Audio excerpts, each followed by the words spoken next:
भगवत गीता अध्याय 6 आत्म संयम योग। अथ षष्ठोध्यायः आत्म संयम योग। दोस्तों, हमारे कितने ही जन्म हो चुके हैं ये हम नहीं जानते, लेकिन ये जानते हैं कि इस जन्म में हम में इतनी समझ है कि अगर हम चाहें तो इस जन्म में भगवत गीता को सुन के समझ के ज्ञान हासिल कर सकते हैं। मैं शैलेंद्र भारती इसी ज्ञान को प्रस्तुत कर रहा हूं। जय श्री कृष्ण। श्री भगवान कह रहे हैं, जो पुरुष कर्म के फल की इच्छा न करके सिर्फ करने योग्य कर्म करता है, यानी अपने कर्तव्य को निभाता है, वही असली सन्यासी और योगी है। असली सन्यासी या योगी वो नहीं जो दुनिया को छोड़ के ये कहता है कि दुनिया के काम उसके लिए नहीं है। असली योगी वो है जो अपना निर्धारित कर्म, अपना कर्तव्य निभाता है। बस ध्यान इस बात का रखना है दोस्तों कि कर्म के फल की आशा या इच्छा नहीं करनी है। फल की इच्छा करी तो वो स्वार्थ हो जाएगा। फल पर अधिकार नहीं, सिर्फ कर्म पर अधिकार है। हे अर्जुन, जिसको सन्यास कहते हैं उसी को तू योग जान। सन्यास यानी कि कामनाओं का त्याग। अपनी कामनाओं, इच्छाओं को तो छोड़ना ही पड़ता है, तभी उस सन्यास को योग कहा जाएगा। लेकिन इच्छा को छोड़ देने का मतलब कर्म को छोड़ देना बिल्कुल भी नहीं है दोस्तों। ऐसे सन्यासी योगी नहीं माने जा सकते। कर्म तो करना ही पड़ेगा, चाहे कुछ भी हो जाए। कर्म करते हुए जो त्याग करता है, कर्म के फल में अपना जी नहीं लगाता, उसे ही योगी कहा जा सकता है। योगी सिर्फ वो ही हो सकता है जो सोचता है, समझता है, मनन करता है। ऐसे मननशील पुरुष के लिए योग की प्राप्ति में यह जरूरी है कि वो निष्काम भाव से कर्म करे, और जब वो योग के रास्ते पर चलने लग जाता है तो सबसे जरूरी होता है सर्व संकल्पों का अभाव, यानी कामनाओं का त्याग। आप में से कई को लग सकता है दोस्तों कि अगर कामना करना ही छोड़ दिया तो फिर जीवन में बचेगा क्या। परंतु सच्चाई यह है कि जब आप कामना करना छोड़ेंगे तभी असली जीवन शुरू होगा। करके तो देखिए, भगवान कृष्ण की बताई हुई इस राह पर चल के देखिए तो आप स्वयं ही समझ जाएंगे कि जीवन क्या है। कृष्ण कहते हैं कि जिस समय में योगी न तो इंद्रियों के भोगों में अपना मन लगाता है और ना ही कर्मों में ही आसक्त होता है, उस समय में जब वो अपनी सारी कामनाओं का त्याग कर देता है, तभी योगी होने की असली अवस्था में पहुंचता है। सबसे पहले आती है सोच। सोच के बाद सोचे हुए पर चलना, और सोचे हुए पर चलने के बाद उस रास्ते से भटकना नहीं, और फिर आखिर में लक्ष्य को प्राप्त करना। पूर्ण योगी बनाने के पूरे रास्ते को कृष्ण ने अर्जुन को समझाया है। दोस्तों, हम अपने ही सबसे बड़े मित्र हैं और अपने ही सबसे बड़े दुश्मन। अगर आपको लगता है कि आपके दोस्त या रिश्तेदार आपका भला या बुरा कर सकते हैं, तो वो बिल्कुल गलत है। वो दुनियादारी की बातों में आपको फायदा या नुकसान जरूर पहुंचा सकते हैं, लेकिन उन बातों का कोई अर्थ नहीं है। आप स्वयं ही अपने आप को इस दुनिया से ऊपर उठाकर ज्ञान हासिल करने की कोशिश कर सकते हैं। आपको खुद को ही कर्मों के बंधन में से छूटने की कोशिश करनी होगी, क्योंकि मरते भी आप हैं और जीते भी आप हैं, और अपनी कोशिश से भगवान को भी हासिल आप ही करेंगे। इस श्लोक में कृष्ण बता रहे हैं कि हम में से कौन अपना खुद का दोस्त और कौन अपना खुद का शत्रु है। जिसने अपने मन और इंद्रियों सहित शरीर को जीता हुआ है, वो अपने आप का मित्र है, और जिसके द्वारा मन तथा इंद्रियों सहित शरीर नहीं जीता गया है, वो अपना शत्रु है। जो भावनाओं के आवेग में नहीं बहता और खुद पर नियंत्रण रखता है, वो अपना भला करता है। लेकिन जो काम या क्रोध में उल्टा सीधा कर जाता है, वो अपना कितना बड़ा नुकसान करता है, ये आप समझ सकते हैं। फैसला आपके अपने हाथ में है दोस्तों। सर्दी में या गर्मी में, सुख हो या दुख हो, जो एक जैसा ही रहता हो, शांत, मान हो या अपमान हो, जो दोनों में एक भाव से ही रहता हो, ऐसे पुरुष को कृष्ण स्वाधीन कहते हैं, मतलब कि इंडिपेंडेंट। ऐसे स्वाधीन पुरुष में ही सच्चा ज्ञान हो सकता है। अगर बाहरी चीजें डिसाइड करती हैं कि हमारा बर्ताव कैसा होगा, तो हम डिपेंडेंट हो गए। हमारी स्वाधीनता बंधी हुई है बाहर की चीजों में। जब हम अपने आप पर नियंत्रण पा लेते हैं, तो सब कुछ हमारे अंदर होता है। वो सच्ची आजादी है दोस्तों। परंतु हम में से ज्यादातर लोग गुलाम हैं। बस फर्क इतना ही है कि वो जानते नहीं। जिसके अंदर ज्ञान और विज्ञान भरा हुआ है, जो किसी कमी को अपने ऊपर हावी नहीं होने देता, जिसकी अपनी इंद्रियां अच्छे से जीती हुई हैं और जिसके लिए मिट्टी, पत्थर और सोना एक समान है, वह योगी युक्त अर्थात भगवत प्राप्त है। असली योगी मिट्टी और सोने को एक जैसा समझता है। लेकिन सोना तो बहुमूल्य होता है, तो सोने को मिट्टी समझना क्या नादानी नहीं है दोस्तों? जी नहीं, सोना बहुमूल्य है, लेकिन इस दुनिया के सुखों के लिए वो सुख जो असल में झूठे हैं, योगी पुरुष इस बात को जान जाता है।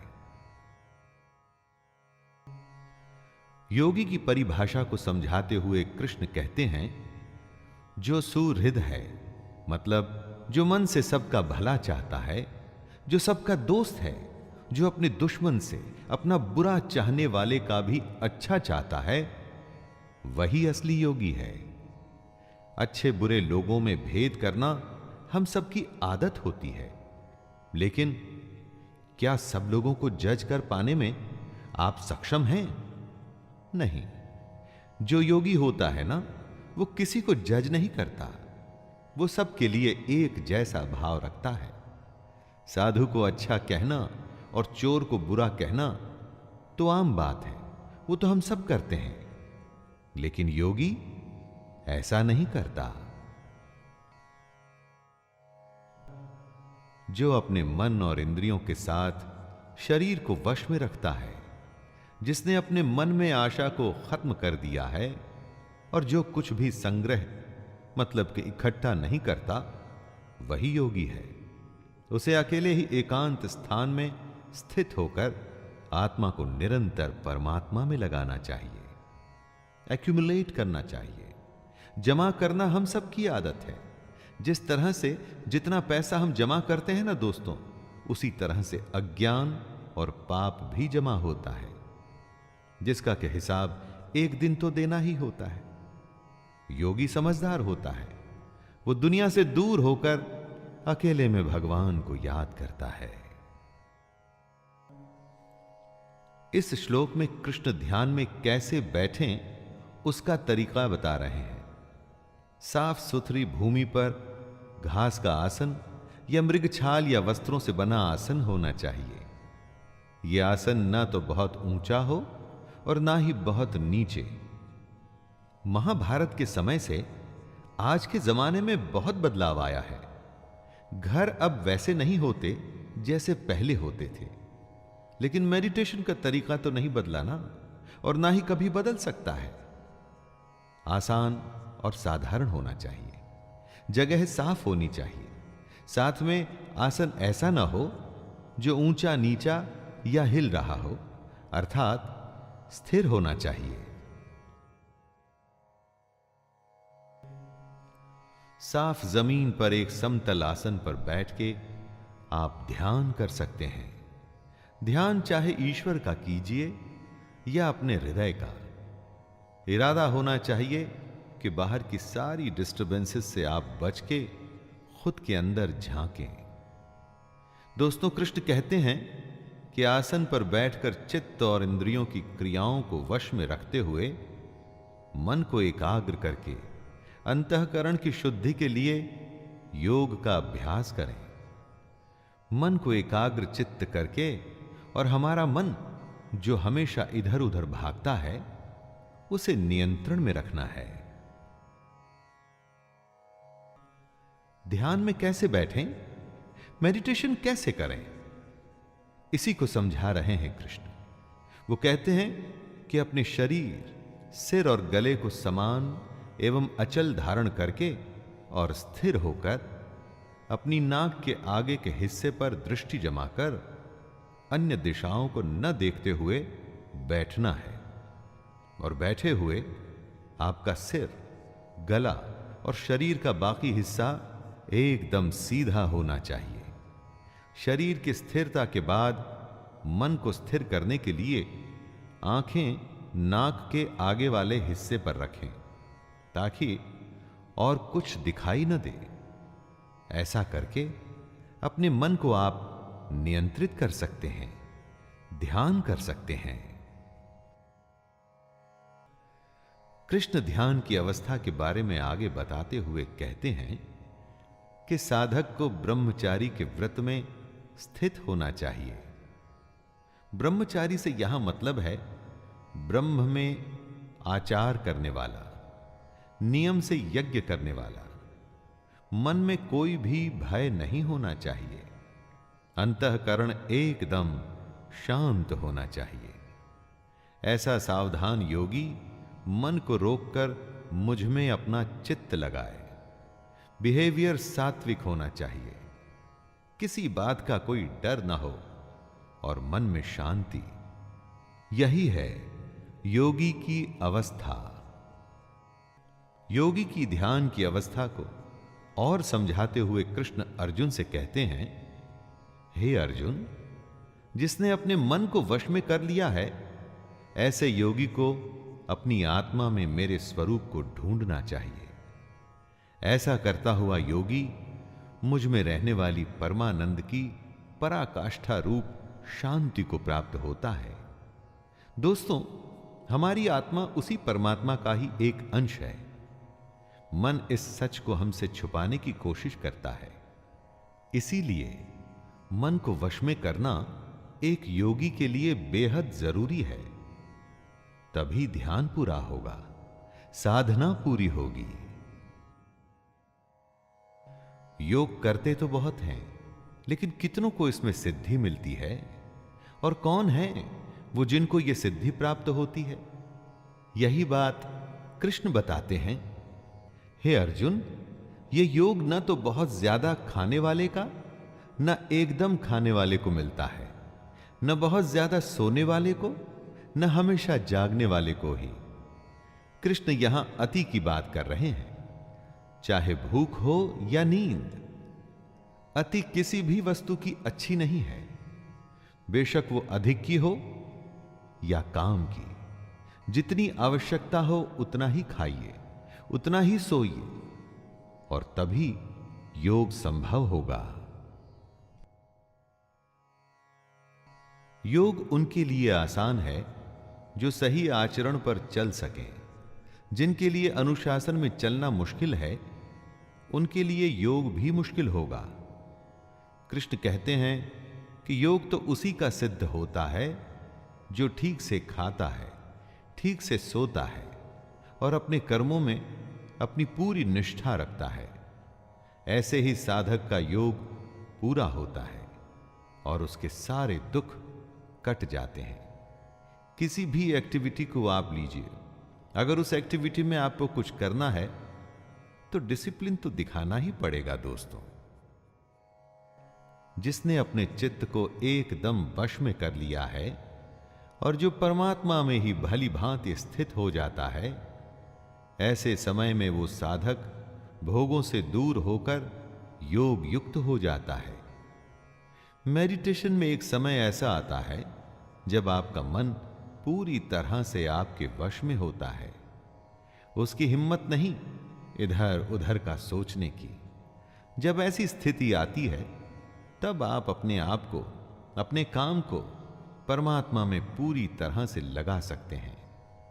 ऐसे समय में आप इंद्रियों के भोगों से भी एकदम दूर हो जाते हैं और यही पूर्ण योग की स्थिति होती है। योगी का मन, उसका चित्त कैसा होता है, इस श्लोक में उसकी बात की गई है दोस्तों। जिस प्रकार वायु रहित स्थान में स्थित दीपक चलायमान नहीं होता, जब हवा नहीं होती तो दीपक की लौ सीधे ऊपर की ओर जाती है, इधर उधर नहीं भागती। उसी तरह योगी का चित्त भी होता है। अपनी साधना में वो ऐसे रमा होता है कि उसका ध्यान कभी विचलित नहीं होता। कंसंट्रेशन इसी को तो कहते हैं, किसी काम में ऐसे लग जाना कि होश ही न रहे। योगी के लगातार अभ्यास से चित्त ऐसी अवस्था में पहुंच सकता है जहां से वो विचलित नहीं होता। ऐसी विश्राम की स्थिति में जब चित्त पहुंचता है तो हमारी सूक्ष्म बुद्धि, हमारा इंटेलेक्ट परमात्मा के साक्षात्कार कर सकता है। इसी में योगी को सच्ची संतुष्टि मिलती है। हमेशा उसका मन यही चाहता है कि उसका ध्यान हर पल परमात्मा में ही लगा रहे। शुरू शुरू में अगर आपका मन वश में नहीं होता ना दोस्तों, तो घबराइए मत, लगातार ध्यान का अभ्यास करते रहिए और एक दिन ऐसा होगा कि ये जो मन है ना, ये आपके कंट्रोल में आ जाएगा और उसके बाद योग को करना आसान हो जाएगा। कुछ सुख तो होते हैं जो इंद्रियों के भोग से आते हैं, अर्थात हमारी इस दुनिया के सुख, और कुछ सुख होते हैं जिनके बारे में हम जानते ही नहीं। कृष्ण उन्हीं के बारे में बता रहे हैं। यह सुख उस परमात्मा के साक्षात्कार से ही संभव होता है और यह जो सुख है, इसको हम अपनी सूक्ष्म बुद्धि से ही ग्रहण कर सकते हैं, लेकिन तभी जब हम योगी की अवस्था में आ जाएं। जिन सुखों को हम जानते हैं वो तो थोड़ी देर के ही होते हैं। असली सुख क्या है वो हम में से कुछ लोग ही जानते हैं। इसलिए दोस्तों, अगर आप ये जानना चाहते हैं तो योग करना शुरू कर दीजिए। योग पहला कदम है उस परम आनंद को जानने का। दोस्तों, दुनिया में सबसे बड़ा लाभ क्या होता है? लाखों करोड़ों का प्रॉफिट या इसी तरह का कोई वर्ल्डली बेनिफिट? हम लाभ को इसी सेंस में समझते हैं। यही हमारी अज्ञानता और बेवकूफी है। कृष्ण कहते हैं कि सबसे बड़ा लाभ है परमात्मा की प्राप्ति। जिसको ये लाभ मिल जाता है ना, उसको उसके बाद और किसी लाभ की आवश्यकता नहीं रहती। बड़े से बड़ा दुख भी उसका कुछ नहीं कर पाता। परंतु इस लाभ को पाने के लिए योगी बनना पड़ता है, तभी इस तरह की प्राप्ति संभव है। इस दुनिया को भवसागर इसलिए कहा जाता है क्योंकि इस संसार में सिर्फ दुख है और इस संसार से आप बचेंगे कैसे? कोशिश करिए यह जानने की कि आखिर उस संसार में है क्या। और यही बात कृष्ण समझा रहे हैं अर्जुन को कि जो इस दुनिया के दुख से अलग है वही योग है। इसे ही हमको जानना चाहिए और जानने के बाद इस योग को हमको सच्चे मन से करने का अभ्यास करना चाहिए। प्रैक्टिस ही आपको योग में परफेक्ट बनाएगी। दोस्तों, दुनिया में योग ही एक ऐसा रास्ता है जो भगवान की सच्चाई के बारे में बताएगा। किसी वस्तु का मिल जाना होता है संयोग, किसी वस्तु का छूट जाना होता है वियोग। संयोग और वियोग से जो परे है वो है योग। सबसे बड़े सुख की प्राप्ति का नाम है योग। इस दुनिया की इच्छाओं को छोड़कर ही इस योग की स्थिति में आया जा सकता है। और इच्छाएं तभी छूटती हैं जब मन वश में होता है। इसलिए अगर योग की स्थिति में आना है तो लालच, स्वार्थ, दुनिया के छोटे मोटे फायदे, रिश्तेदारी, मोह, सब कुछ छोड़ना पड़ता है। दोस्तों, फैसला आपके हाथ में है। आपको छोटा फायदा चाहिए या सबसे बड़ा फायदा? पानी की अपनी कोई पहचान नहीं होती। जिस भी बर्तन में डालिए पानी उसके जैसा ही बन जाता है। लेकिन यही पानी जब लगातार किसी चट्टान पर गिरता रहता है तो अपना असर छोड़ जाता है। इसी को कृष्ण क्रम क्रम अभ्यास बता रहे हैं। धीरे धीरे अपनी प्रैक्टिस करते रहिए और योग की स्थिति को पाने के लिए हर रोज ध्यान करते रहिए, मेडिटेशन में बैठते रहिए। कुछ समय के बाद आप देखेंगे कि इसका नतीजा आपको दिखना शुरू हो गया है। दोस्तों, ये बात योग ही नहीं, जीवन के हर पहलू पर भी लागू होती है। आप जो करना चाहते हैं मन उसमें कभी नहीं लगता, और जो नहीं करना चाहते मन बार बार उसी तरफ भागता है। इसीलिए तो मन को चंचल कहते हैं। दोस्तों, ये कभी रुकता नहीं, परंतु लगातार अभ्यास से इसकी इसी आदत पे आप विजय पा सकते हैं। दुनिया की अलग अलग बातें इसको भगाती हैं, अस्थिर बनाती हैं। आपके अपने संकल्प, अपनी इच्छा शक्ति को दृढ़ करके ध्यान करते हुए इसी मन को वश में करना है। तभी ये मन परमात्मा या जो काम आप करना चाहते हैं उसमें ही लगा रहेगा। गति चाहे धीमी ही क्यों ना हो, लेकिन लगातार अभ्यास के बाद आप पाएंगे कि आप अपने मन को वश में कर सकते हैं। एक बार ऐसा हो गया तो आपका मन शांत हो जाएगा, उसकी चंचलता खत्म हो जाएगी। ये अवस्था ही पहली कड़ी है उस श्रृंखला की जो आपको एक दिन परम आनंद के पास ले जाएगी। परमात्मा के अगर दर्शन करने हैं, सबसे बड़े सुख को अगर फील करना है तो शुरुआत यहीं से करनी होगी। मेडिटेशन को आप गेटवे मान सकते हैं सबसे बड़े सच का। जो लगातार खुद को ध्यान में लगाकर अपने मन को वश में करके योगी की स्थिति में आता है, वो सारे पापों से भी दूर हो जाता है। वही योगी पर ब्रह्म परमात्मा के रूप को जान पाता है। यही तो सबसे बड़ा आनंद है। किसी को सोने में, किसी को खाने में, और भी न जाने अनगिनत काम हैं जिससे लोगों को आनंद मिलता है। लेकिन दोस्तों, ये सारे आनंद क्षणिक हैं, कुछ मोमेंट्स में खत्म हो जाने वाले। ब्रह्म के स्वरूप को पहचानने का जो आनंद है वो सदा सदा के लिए है। वो ऐसा सुख है जो कभी खत्म नहीं होता। हमारे चारों तरफ एक अनंत चेतना है, इन्फिनिट कॉन्शियसनेस। इसी में हमको एक भाव से अपना मन लगाना होता है। जो योगी ऐसा करने में सक्षम हो जाता है, जो सबको समभाव से देखता है, वो अपनी आत्मा को जान जाता है।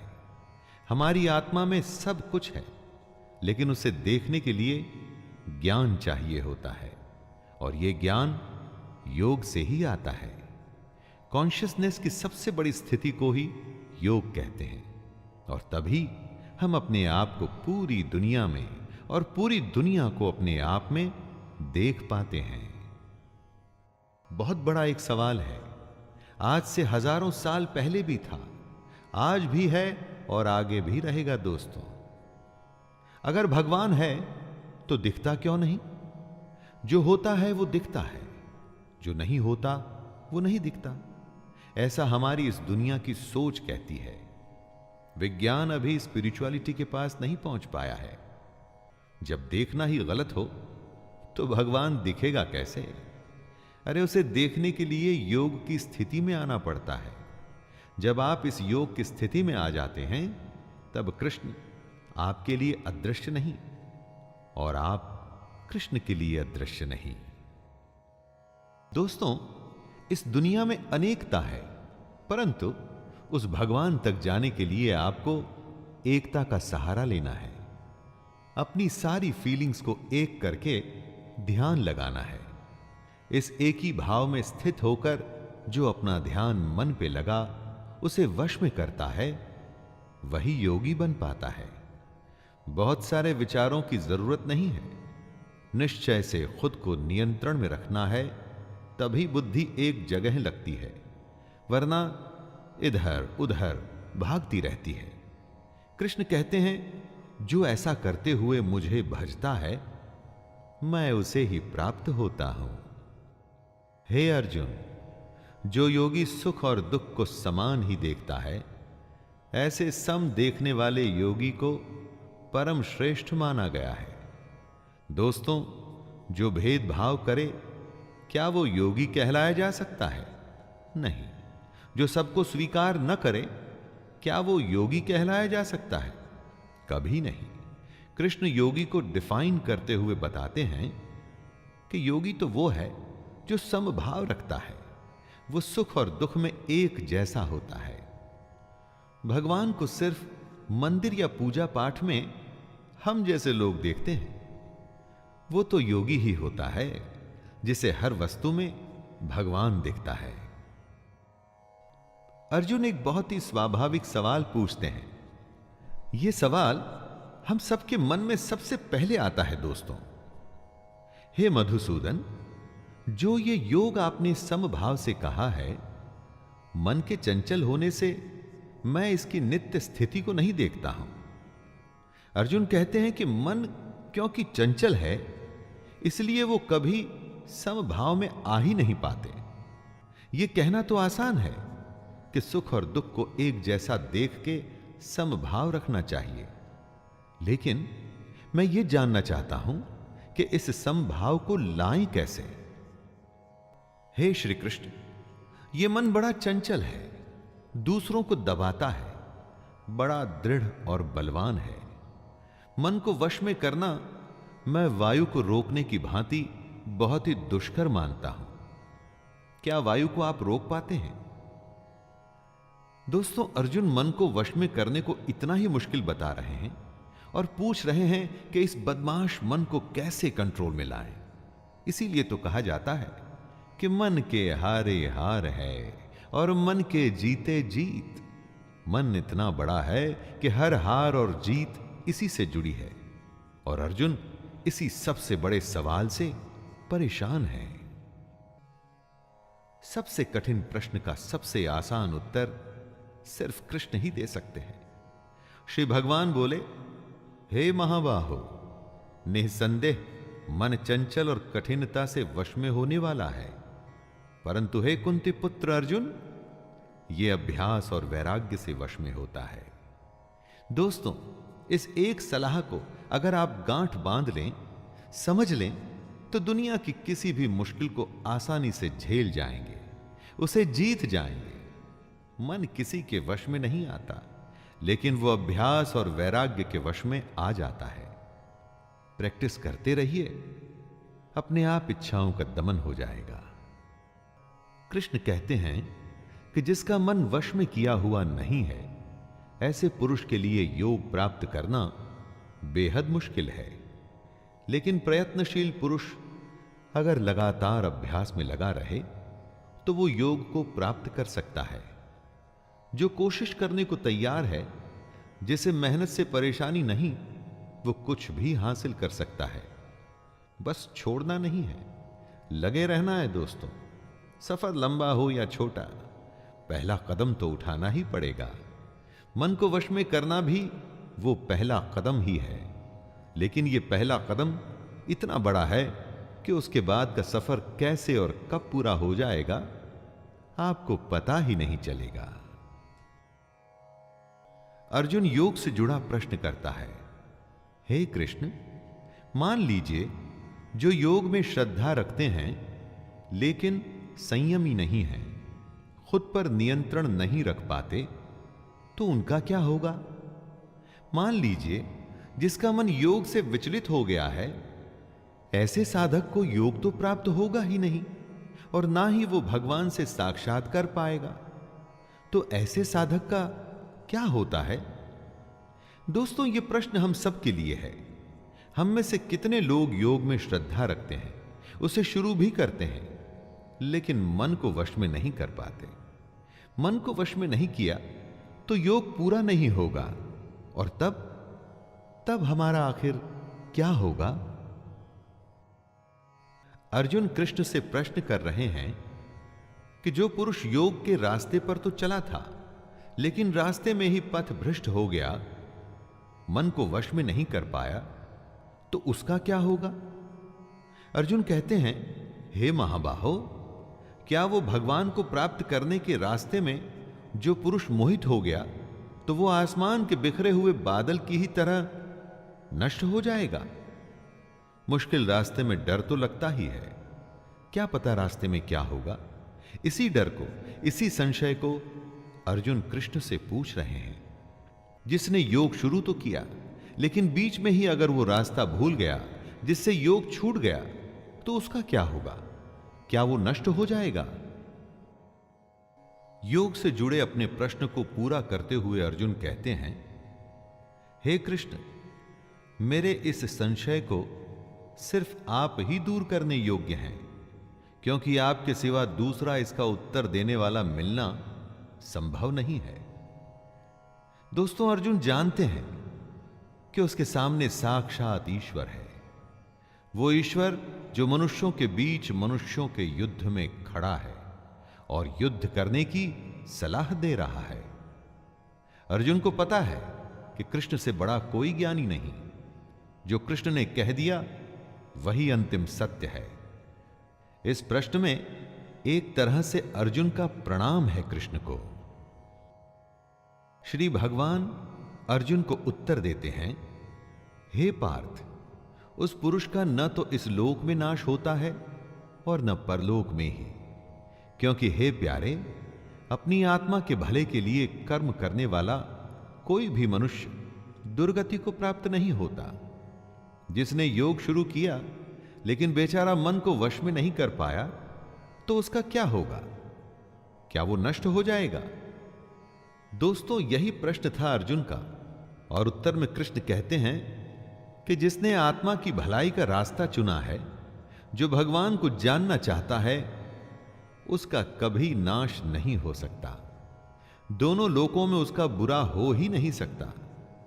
सही भी है दोस्तों, भगवान को पाने के रास्ते में जो चलता है ना, उसका बुरा हो भी कैसे सकता है। जिसने योग शुरू तो किया लेकिन बीच में ही छोड़ दिया, ऐसे पुरुष को कृष्ण योग भ्रष्ट कहते हैं। वो आगे कहते हैं कि ऐसा पुरुष नष्ट नहीं होता, बल्कि स्वर्ग को प्राप्त होता है। स्वर्ग में कई सालों तक रहने के बाद वो शुद्ध आचरण वाले श्रीमान पुरुषों के घर में जन्म लेता है। हम जहां जन्म लेते हैं, उसी के साथ हमारा भाग्य और हमारा जीवन जुड़ जाता है। सबको लगता है कि अगर वो किसी अच्छे घर में जन्म लेते तो क्या उनका जीवन अच्छा होता। दोस्तों, कृष्ण का कहना है कि अच्छे कर्मों का नतीजा ही अच्छा होता है। अगर आपने अच्छा कर्म शुरू किया, जैसे कि योग, लेकिन अगर वो छूट भी गया तो चिंता की कोई बात नहीं, अगला जन्म एक अच्छे घर में ही होगा। जैसी संगत वैसी रंगत। जिस माहौल में आप होते हैं उसी के जैसे बन जाते हैं। कृष्ण कहते हैं कि जो पुरुष योग पथ पे चला था लेकिन रास्ते में भ्रष्ट हो गया, तो भी उसके उत्तम कर्म वेस्ट नहीं जाएंगे। पहले वो स्वर्ग जाएगा और उसके बाद अगले जन्म में ज्ञानवान योगियों के कुल में जन्म लेगा। कृष्ण आगे कहते हैं कि हमारा जो ये जन्म है वो निसंदेह अत्यंत दुर्लभ है, उसे बेकार नहीं करना चाहिए। दोस्तों, कृष्ण की कई बातों पर चलने में सिर्फ चांदी चांदी है। उनके बताए योग पे आप सच्चे मन से चलिए, पार हो गए तो भगवान मिल जाएगा, बीच में ही कहीं रुक गए, अटक गए, तो भी उसका फायदा अगले जन्म में तो जरूर मिलेगा। अगर सच्चे मन से आप योग के रास्ते पर चलते हुए मन को वश में करने की कोशिश कर रहे थे, लेकिन किसी कारण वो अधूरा रह गया, तो घबराने की जरूरत नहीं। आपके संग्रह किए हुए योग के संस्कार खत्म नहीं होंगे। अगले जन्म में भी वो संस्कार आप में रहेंगे और अपना सफर आप उसके आगे से शुरू कर पाएंगे। फिर से जब आप योग शुरू करेंगे तो पिछला अर्जित किया हुआ ज्ञान आपकी बुद्धि में निहित रहेगा, आप में समाया रहेगा। तो फिर फिक्र कैसी? कृष्ण को सुनिए, उसके योग में लग जाइए। ये जन्म भी सुधरेगा और अगला भी। जिस पुरुष ने पिछले जन्म में योग की प्रैक्टिस की थी, वो अगले जन्म में अपने आप ही योग और भगवान की तरफ आकर्षित होता है। इसे ही पिछले जन्म के संस्कार कहते हैं दोस्तों। वो अगले जन्म में किसी ज्ञानी के घर में ही जन्म लेता है। उसके मन में अपने आप ही ज्ञान की जिज्ञासा रहती है। वो फिर से उस कोशिश में लग जाता है। पिछले जन्म में अधूरी रह गई थी जो बात, उसी बात पे वो फिर से लग जाता है। सीधी सी बात इतनी है दोस्तों कि अगर आप अच्छे काम करेंगे, सच्चे मन से करेंगे, फल में लगाव नहीं रखेंगे, तो आपकी कोई भी कोशिश कभी भी बेकार नहीं जाएगी। उसका असर कभी ना कभी तो दिखेगा ही। इस जन्म में अगर आप हार भी गए तो अगले जन्म में जीत अवश्य होगी। जो अपने हर जन्म में योग की कोशिश करता रहता है, वो एक दिन परम गति को जरूर प्राप्त होता है। कर्मों के खाते को बैंक बैलेंस की तरह समझिए। अच्छा जमा होता रहता है और बुरा घटता रहता है। हर जन्म के संस्कार इस खाते में जमा हो रहे हैं। कृष्ण कह रहे हैं कि लगातार कोशिश करने वाले को एक न एक दिन उसकी मेहनत का फल मिलता ही है। योग में बीज का नाश नहीं होता। अगर आपने योग में कुछ भी कोशिश की तो उसका फल तो अवश्य ही मिलेगा। योगी तपस्वियों से भी श्रेष्ठ होता है। शास्त्र को जानने वालों से भी श्रेष्ठ माना जाता है उसे। जो सकाम काम करता है उनसे भी योगी श्रेष्ठ होता है। कृष्ण कहते हैं, हे अर्जुन, तू योगी हो। दोस्तों, योग और योगी की महिमा का डिस्क्रिप्शन देते हुए कृष्ण कहते हैं कि योगी सबसे बड़ा होता है। कितनी ही कोई तपस्या क्यों न कर ले, शास्त्रों का ज्ञान हासिल क्यों न कर ले, कितने भी सकाम कर्म क्यों न कर ले, लेकिन योगी की बराबरी नहीं कर सकता। कृष्ण चाहते हैं कि अर्जुन योगी बने। दोस्तों, हमें भी योग को समझ उसे अपने जीवन में उतारकर योगी बनने की कोशिश करनी चाहिए। जितने भी योगी होते हैं ना, उनमें से सबसे श्रद्धावान योगी अपनी आत्मा से मुझको निरंतर भजता है। वह योगी मुझे परम श्रेष्ठ मान्य है। कृष्ण जी ने अपनी प्रेफरेंस बताई है दोस्तों। भजन दिखावे की चीज नहीं होती, इसका प्रदर्शन नहीं करना चाहिए। आपके आसपास के लोगों को शायद ये अच्छा लगे, लेकिन भगवान को बिल्कुल अच्छा नहीं लगता ये सब। यही कृष्ण भी कह रहे हैं। जो अपने अंतःकरण से, अपनी आत्मा से मुझको भजता है, कृष्ण को आपको सिर्फ अपने मन में रखना है। उसकी फोटो गले में टांग के नहीं घूमना, उसका टैटू नहीं करवाना है, उसकी बताई बातों पर चलना है, उसके योग को साधना है। तभी तो आप उसके प्रिय होंगे और तभी आपको वो सारी चीजें प्राप्त होंगी जो आप चाहते हैं। दोस्तों, ये था 6वां अध्याय, जिसमें कृष्ण ने योग और योगी की विशेषताओं के बारे में बात की। हमें समझाया कि योग क्या होता है, कैसे होता है, और अगर शुरू किया जाए तो कैसे कई जन्मों तक चलता है। आइए अब फिर से मुलाकात होगी 7वें अध्याय में। तब तक के लिए मैं शैलेंद्र भारती आपसे आज्ञा लेता हूं। धन्यवाद। जय श्री कृष्ण।